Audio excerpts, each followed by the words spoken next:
Today's event is part of a series of mental health and well-being forums where we will explore relevant topics with the help of expert panel members. So today's topic is constructive resilience amongst migrant women. Our third panelist is Ms. Sahba Salekian. Sahba is our lived experience panelist and a migrant woman. But I'll tell you a little bit about her background before she speaks. Sahba works as a corporate counselor, mediator, and a child consultant in family law. Her education is quite broad. She has a Bachelor of Science in Family and Children Pedagogy. She has a graduate diploma in family law. She has a master's in counseling and a postgrad in neuroscience. So she obviously likes studying. Sahba was a child during the golden age of Iran. Whilst on the verge of becoming a teenager, she witnessed a revolution. She experienced war and persecution as a Baha'i. She was first arrested when she was 19 years old, her crime being a children's class teacher, teaching spirituality and moral education to children, which were considered anti-regime activities. Her crime on subsequent arrests and summons were for similar activities, running children and youth spiritual empowerment programs, which were considered deception and crime against the national security. She has experienced interrogation and beating at a very young age. She got arrested again when pregnant. She was taken to jail with her 10-month-old baby. She ended up crossing the border and fleeing from Iran in search of safety. She became stateless overnight, arrived in Australia under its humanitarian law, learned English, endured heartache and betrayals many times, raised children, changed jobs, advanced her education, gathered and sustained an amazing circle of friends. She established a number of businesses, succeeded in some but failed in others. She suffered from and managed serious health conditions. And amongst all that, she lived overseas as a Baha'i volunteer. So that's testament to her background. But her constructive resilience came through. She's a seasoned traveler. She loves cooking and entertaining loved ones. She's in a committed and loving relationship for 35 years. She's a mother of 2 kind and responsible adult children. And her grandson is currently the central focus and the love of her life. So welcome, Sahba, to our panel. I feel like you should have shared some of that yourself because it would have more impact because it nearly made me cry. But anyway, I'll pass it on to you. Thank you so much. Does it have the voice? Okay. Oh, thank you so much, Dina Jun. When Parisa and Samar were talking, I thought that as if we did the presentation together. It was so interesting, and I just could not, like my head was, got hurt as much as I nodded. So thank you so much. They have given me 10 minutes to talk about my life. And like many Baha'is who went through revolution and persecution and all that, I cannot really squeeze anything into that. So if you want to hear about my life history, invite me to lunch. I will come. But I should tell you that a few years ago, my uncle, who was my pediatrician and doctor, is 92, living in Canada, and is a love of my life. He told me that I did not talk until I was almost 4. It was very broken. Mom, my beautiful mom, sitting here, was very worried and took me to her brother and said, "Brother, Sahba does not talk." And my uncle did all the examination and said, "Her hearing is well, she's just absorbing. So just talk to her and tell her stories." And thanks to mom, that's the love of my life, as I love words and I love poetry and I love storytelling. So it means that if I didn't talk for 4 years, the most important 4 years of my life, when I started talking at 4, I never stopped. And my friends who are here, they know that. I love talking. I love storytelling. I take any job. So now here, I'm in my element. I love this. So 10 minutes was really injustice to me. very suffering. I'm suffering from it. But so I thought that rather than talking about the synopsis of my experiments and my life, that maybe many people cannot relate because they haven't come through that. And even now when I go back and look at that, or look at Iran and what they're doing, I cannot even fathom myself. So I thought, how about I talk about the ingredient of constructive resilience, something that is applicable and everybody can apply to their lives. So I want to invite all of you to imagine a situation that you feel stuck in. I'm not going to put anyone on spot. Yeah, thank you, my English second language. So just imagine something that you feel stuck, because when we feel stuck, it means that stability has become rigid, and we cannot move from it. So I thought I better do that, and then I bring myself to the session, as I always do in my counselings.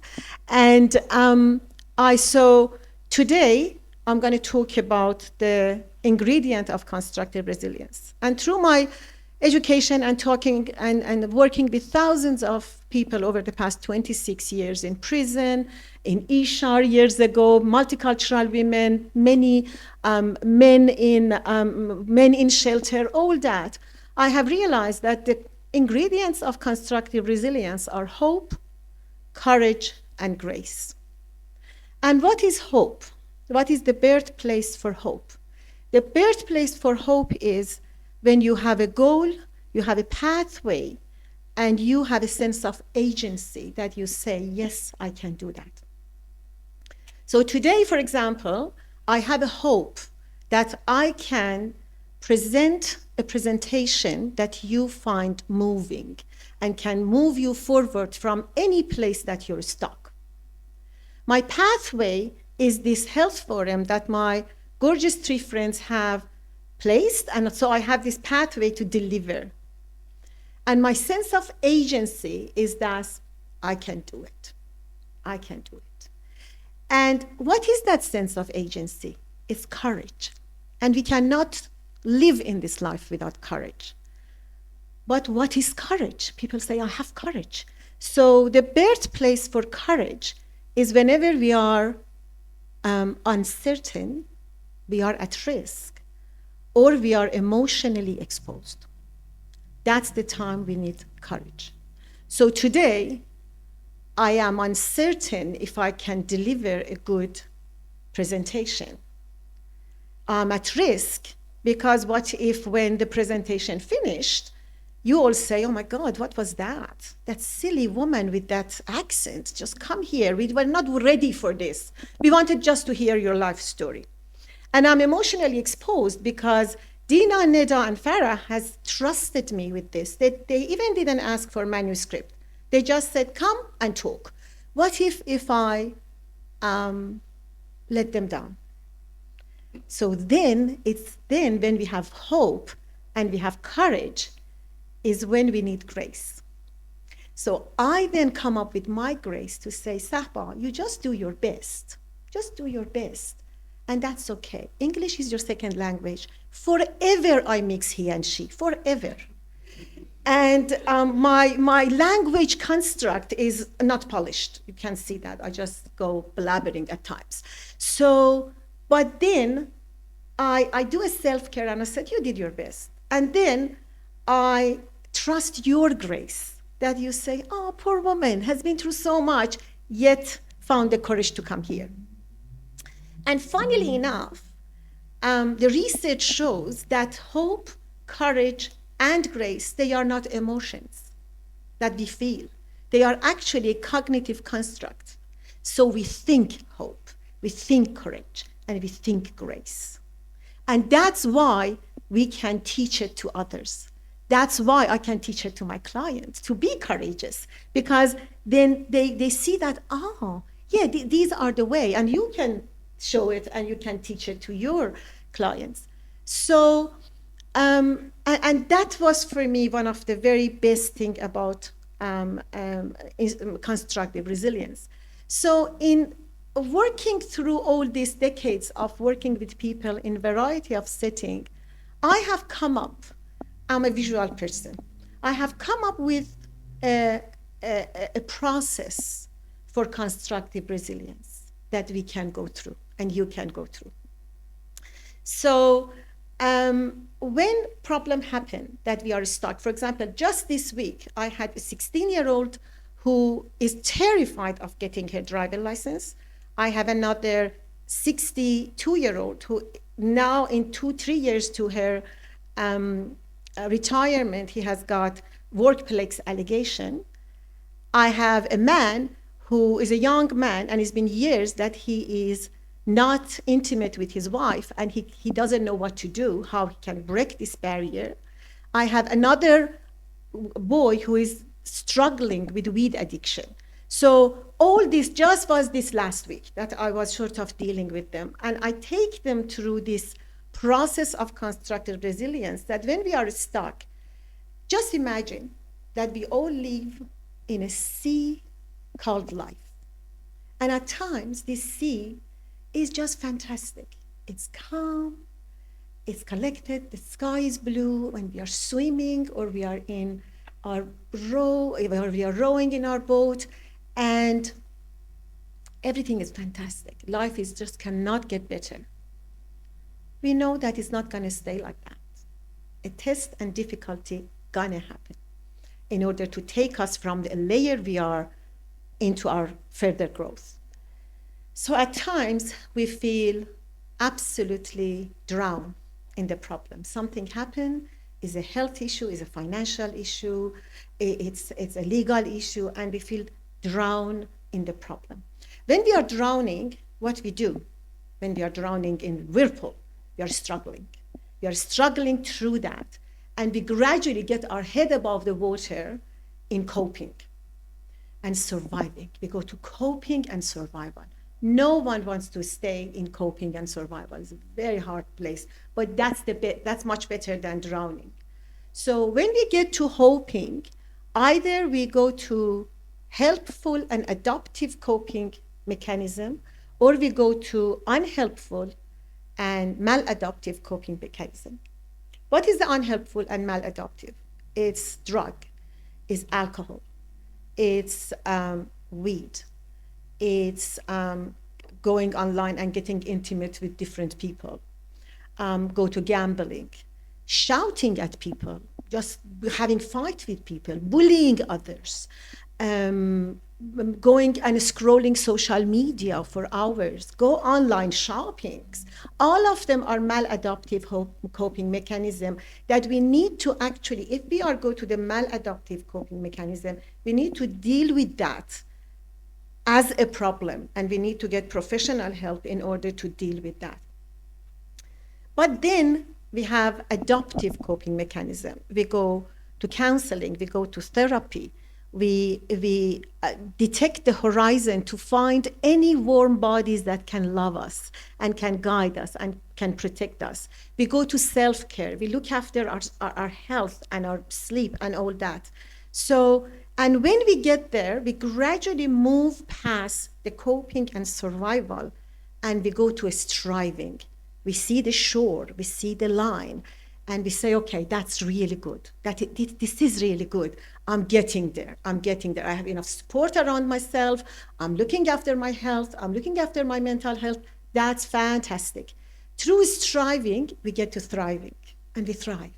We thrive the situation. It's very solution-focused process, and we get to thrival, and eventually we arrive.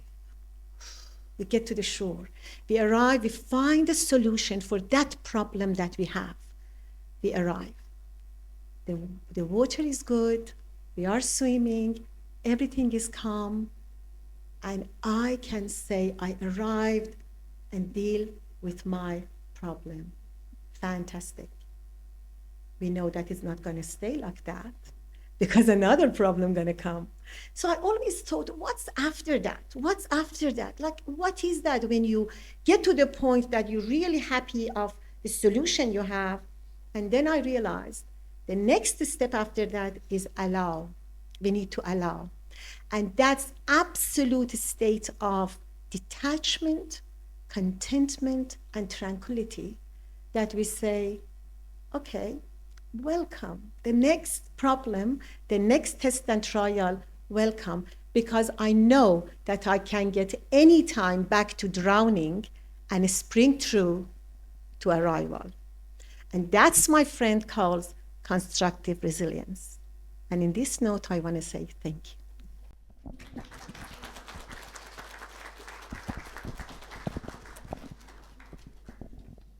Thank you so much, Sahba, for your passion. It comes through your 10 minutes of talking and your constructive resilience. I mean, the background you've had and what you've achieved, it really is testament to constructive resilience. Thank you, everyone, for coming, and thanks to those of you on live stream. Thank you.